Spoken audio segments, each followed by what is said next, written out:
চলতি অর্থবছরের মধ্যেই দেশের 5 ধরনের স্থানীয় সরকার নির্বাচন আয়োজনে প্রস্তুতি চলছে বলে জানিয়েছেন স্থানীয় সরকার প্রতিমন্ত্রী। জানান, প্রধানমন্ত্রীর অনুমতি মিললে আগামী সপ্তাহেই নির্বাচন কমিশনের সঙ্গে বৈঠক করবে স্থানীয় সরকার মন্ত্রণালয়।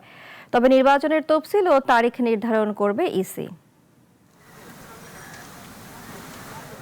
চলতি অর্থবছরের মধ্যেই দেশের 5 ধরনের স্থানীয় সরকার নির্বাচন অনুষ্ঠিত হবে এমন আশাবাদ স্থানীয় সরকার, পল্লী উন্নয়ন ও সমবায় প্রতিমন্ত্রী মীর শাহে আলমের।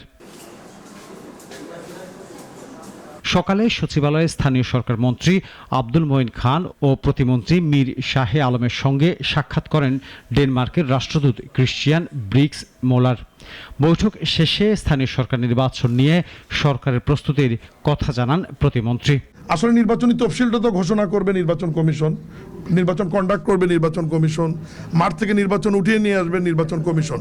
যেহেতু প্রতিষ্ঠানগুলো আমাদের মন্ত্রণালয়ের অধীনে, এখানে নির্বাচনের যে খরচ এবং যে অন্য বিষয়গুলো, মেয়াদ কবে উত্তীর্ণ হচ্ছে, কি হচ্ছে, এই বিষয়গুলো আমরা সাপোর্ট দেবো আর কি। প্রতিমন্ত্রী জানান, 5 ধরনের স্থানীয় সরকার নির্বাচন আয়োজনের জন্য বাজেটে 6,000 কোটি টাকা বরাদ্দ রাখা হয়েছে।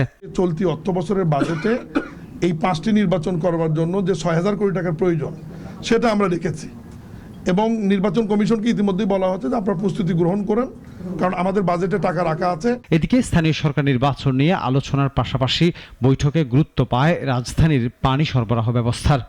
সায়েদাবাদ পানি শোধনাগার প্রকল্পের 3য় ফেজের কাজ শেষ করতে সহায়তা করবে দেশটি। কিন্তু আমরা টার্গেট করেছি আমরা 2029-এর মধ্যে এটা শেষ করব। এখন ডেনমার্কের সরকার আমাদেরকে সহায়তা করবে। প্রায় 16,000 কোটি টাকা ব্যয়ের এই প্রকল্পে ডেনমার্ক 4,500 কোটি টাকা সরবরাহ করবে বলেও জানান প্রতিমন্ত্রী। গ্যাস যদি দেওয়া সম্ভব হয় তাহলে পানিও সারা দেশে অসম্ভব কিছু হবে না ইনশাআল্লাহ। আনোয়ার হোসেন, নাগরিক, ঢাকা।